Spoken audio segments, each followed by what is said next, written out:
আসসালামু আলাইকুম সম্মানিত শ্রোতা। আমরা গত পর্বে জুলাই সনদ নাই করার বিএনপির গুরুত্বপূর্ণ ভূমিকা নিয়ে আলোচনা শুরু করেছিলাম। জুলাই সনদ নাই করার দুইটা পদ্ধতি বলেছিলাম।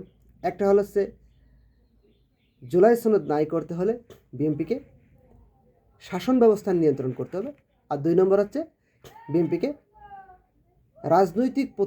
রাজনৈতিক প্রতিপক্ষকে দমন অথবা নিয়ন্ত্রণ করতে হবে। রাজনৈতিক আমরা গত পর্বে দেখিয়েছি যে বিএনপি শাসন ব্যবস্থার নিয়ন্ত্রণে কতখানি দুর্বল অথবা সবাল, এটা আপনারা ভিডিও কমেন্টে মতামত ব্যক্ত করতে পারেন।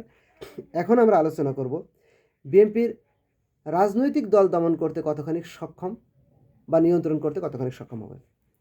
বিএনপির নতুন বাংলাদেশে রাজনৈতিক ইস্টাবলিশমেন্ট প্রতিষ্ঠার জন্যে তাকে জুলাই সনদের কাছে কতখানি কমিটেড এটা প্রমাণ করতে হবে। কারণ এই জুলাই বাস্তবায়ন করতে যে 5 আগস্টের বিপ্লবকে বাস্তবায়ন করতে গিয়ে বাংলাদেশে আপনারা জানেন যে আওয়ামী লীগ, বিএনপি, জামায়াত, আপামর জনসাধারণ, পুলিশ, আর্মি, বিডিআর, সাধারণ জনগণ, রিক্সা চালক, খেটে খাওয়া কুলি, মজুর, চাষি সবাই অংশগ্রহণ করেছে এবং সবাই ভিকটিম হয়েছিল। পুলিশের সন্তান পর্যন্ত ভিকটিম হয়েছে, পুলিশ ভিকটিম হয়েছে। এই জুলাই সনদের সাথে কমিটেড না হলে বিএনপি আগামী রাজনৈতিক ইস্টাবলিশমেন্ট নিজেটা প্রতিষ্ঠিত করতে পারবে না, প্রতিপক্ষকে দমন বা নিয়ন্ত্রণ করতে পারবে। প্রতিপক্ষকে দমন বা নিয়ন্ত্রণ করার জন্য বিএনপির হাতে কয়েকটি কার্ডের ভিতরে একটা গুরুত্বপূর্ণ কার্ড আছে জুলাই সনদের সাথে বিএনপি কেমন আচরণ করছে। তো জুলাই সনদের সাথে বিএনপি ইঁদুর বিড়াল খেলা করছে। এই ইঁদুর বিড়াল খেলা কখনো বলছে আমি বাস্তবায়ন করব, কখনো বলছে আমি করব না। এই কথার মাধ্যমে বিএনপি নিজেকে শেখ হাসিনা পর্যায়ে নিয়ে যাচ্ছে। কীভাবে?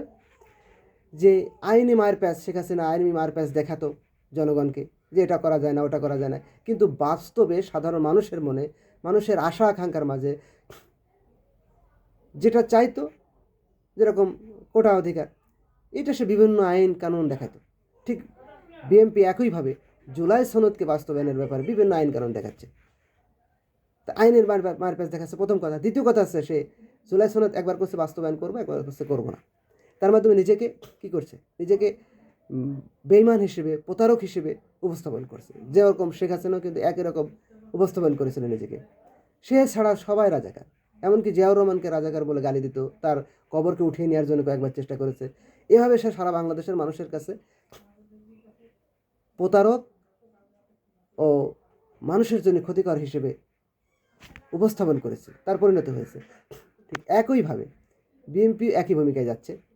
জুলাই সনদের বাস্তবায়নে সেই দুর্বেড়ায় খেলা করছে। এখন এইটার সাথে বিএনপি কতখানি খেলতে পারবে তাই আমরা একটু আলোচনা করব।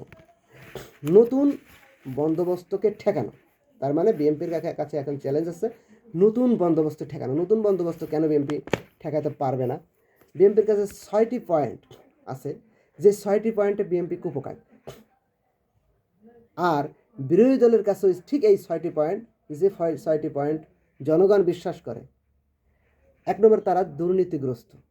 বিএনপির দুর্নীতিগ্রস্ত, এটা প্রমাণ করেছে আগে, 3বার চ্যাম্পিয়ন হয়েছিল এবং নতুন প্রশাসন ব্যবস্থায় এসেও বিএনপি দুর্নীতি করছে এবং করবে, এটা প্রমাণ দিয়েছে। কেমন করে? আপনারা দেখেন যে প্রত্যেকটি জেলায় জেলা প্রশাসক, সিটি কর্পোরেশনের প্রশাসক নিয়োগ দিয়েছে একেবারে রাজনৈতিক, এবং রাজনৈতিক ব্যক্তি নিয়োগ দিতে যে মানে প্রশাসনিক কাঠামোতে সরকারি ব্যক্তি নিয়োগ দেবে, চাকরিজীবীদেরকে নিয়োগ দেবে, আমলাদেরকে নিয়োগ দেবে, সেটা দুর্নীতিগ্রস্ত হতে পারে। তাহলে বিএনপি বলতে পারতো এটা আমার লোক না, কিন্তু বিএনপি নিয়োগ দিচ্ছে তার নিজের লোক নিয়োগ দিয়ে মানুষের আস্থা হারাচ্ছে।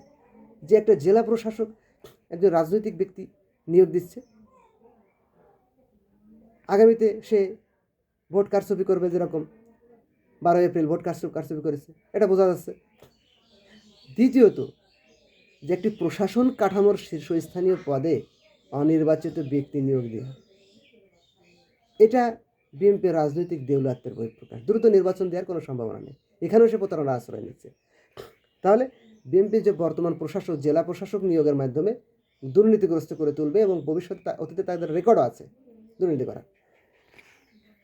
তারা চাঁদাবাজ, বিএনপির লোকজন চাঁদাবাজি করছে মানুষের কাছ থেকে, ফুটপাত শিল্প কারখানা, দোকানঘাট থেকে চাঁদাবাজি করছে, পারিবারিক মামলা মোকদ্দমায় চাঁদাবাজি করছে, কেউ নতুন বাড়ি তৈরি করতে গেলে সেখানে চাঁদাবাজি করছে।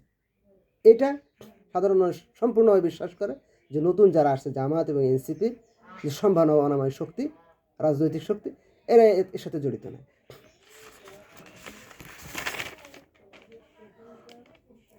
এবং বিএনপির এই দুর্নীতি কীভাবে মোকাবেলা করে? যেরকম হাসপাতালে দুর্নীতি, মানুষ হাসপাতালে সেবা পায় না, সরকারি হাসপাতালে সেবা পায় না, সরকারি ব্যাংকে সেবা পায় না, শিক্ষা প্রতিষ্ঠান সরকারি যেগুলো আছে সেখানে সেবা পাচ্ছে না, সেখানে রন্ধ্রে দুর্নীতি। এর সংস্কারের কোনো মাস্টার প্ল্যান বিএনপি প্রকাশ করেনি, বরঞ্চ এখানে বিএনপি প্রত্যেকটি ক্ষেত্রে দুর্নীতিগ্রস্ত লোক, তাদের রাজনৈতিক লোক নিয়োগ দিচ্ছে। সুতরাং হাসপাতাল, ব্যাংক, শিক্ষা প্রতিষ্ঠান, প্রশাসনিক কাঠামো যেগুলো বিআরটিএ প্রতিষ্ঠান বলেন, গাড়ি মানুষের যে কাগজপাতি করতে হয়, জমি জমা, ভূমি অফিস যেগুলো বলেন, এখানে বিএনপি দুর্নীতি করছে, বিএনপির লোকজনই করছে। সুতরাং এবং মানুষ এটা বিশ্বাসও করে। সুতরাং বিএনপি দুর্নীতিগ্রস্ত। যানবাহনে অতিরিক্ত ভাড়া আদায়, নিম্নমানের যানবাহন ব্যবহার, ফিটনেসবিহীন গাড়ি ব্যবহার, অনির্দিষ্ট সময় আপনি যাত্রা করবেন ঢাকা থেকে কুমিল্লায়, কয়টায় পৌঁছবেন আপনি জানেন না। এটা মানুষের হাজার হাজার কর্মঘণ্টাকে নষ্ট করছে। এবারে চাঁদাবাজ, ফুটপাত, দোকান, বড় প্রতিষ্ঠান, ব্যবসায়ী প্রতিষ্ঠান, বিচার পরিচালনা তারা দুর্নীতি করছে, জমি জমার বিচার, সামাজিক বিচারে তারা সেখানে ঘুষ খাচ্ছে, নতুন বাড়ি নির্মাণে ঘুষ খাচ্ছে। সন্ত্রাস ও মাদক, নতুন যে মাদক সিন্ডিকেট তৈরি হয়েছে, ডাকাতি, ছিনতাই, প্রাইভেট কার বলেন, রিক্সা, অটো, চুরি ছিনতাই শুরু হয়েছে, বিপুল হারে বেড়েছে। স্বল্প আয়ের মানুষ মাদক সেবন করছে বেশি, পারিবারিক দ্বন্দ্ব তৈরি হচ্ছে। সমাজের সর্বক্ষেত্রে দুর্নীতি, সন্ত্রাস, মাদক, চাঁদাবাজ এগুলো বিএনপি সয়লাভ করে দিয়েছে। নেশাগ্রস্ত, দখলবাজ, ঘুষখোর, মানুষ বিশ্বাস করে এই নতুন বন্দোবস্তের কেউই এই কাজে অংশগ্রহণ এই মুহূর্তে যারা আছে তারা করবে না। হয়তো ভবিষ্যতে তারা ক্ষমতা পাকাপোক্ত হলে করতে পারে, তখন মানুষ নতুন সিদ্ধান্ত নেবে। কিন্তু এই মুহূর্তে বিএনপি এগুলোই পারফেক্ট, জামাত এবং এনসিপি এগুলো করবে না। সুতরাং বিএনপি নতুন বন্দোবস্তকে প্রতিরোধ করতে পারবে না, জুলাই সনদ প্রতিরোধ করতে পারবে না, যত ছলচাতুরি করুক। আল্লাহ রাব্বুল আলামিন আমাদেরকে বিএনপির অভিশাপ থেকে মুক্তি দিয়ে নতুন রাজনৈতিক শক্তি আমাদের উপহার দিক বাংলাদেশকে, যেন তারা অর্থনৈতিক, সামাজিক, রাজনৈতিক সংস্কার করতে পারে। আপনারা জানেন বিএনপি অটোমেটিক ব্যাংক খাতে হাত দিয়েছে। বাংলাদেশ ব্যাংকে একজন দুর্নীতিগ্রস্ত, ঋণখেলাপি বাংলাদেশ ব্যাংকের গভর্নর বানিয়েছে। এই বাংলাদেশের ইতিহাস না, শুধু সারা পৃথিবীতে ইতিহাসের রেকর্ড যে সেন্ট্রাল ব্যাংকের গভর্নর একজন রাজনৈতিক ব্যক্তি হতে পারে বা ব্যবসায়ী ব্যক্তি হতে পারে। এটা তো প্রশাসনিক ব্যক্তি, ওই অথবা আমলাদের ভিতর থেকে কাউকে দিতে হয়, অথবা বাংলাদেশ ব্যাংকের কোনো কর্মকর্তা প্রশাসনিকভাবে সে প্রমোশন পেয়ে গভর্নর হবে। মানে মানুষের বিবেক একেবারে কেটে দিচ্ছে বিএনপি। মানুষের বিবেক বলে কিছু রাখছে না, সততা, ন্যায়পরায়ণতা বলে কিছুই রাখছে না, কোনো স্বচ্ছতার কোনো পয়েন্ট রাখছে না। সে বিভিন্ন ব্যাংক দখলের দিকে যাচ্ছে এখন, বেসরকারি ব্যাংকগুলো। সুতরাং বেসরকারি ব্যাংকে মানুষের আমানত থাকে, অটোমেটিক সেগুলো এক গ্রুপ নিয়ে পালিয়ে গেছে।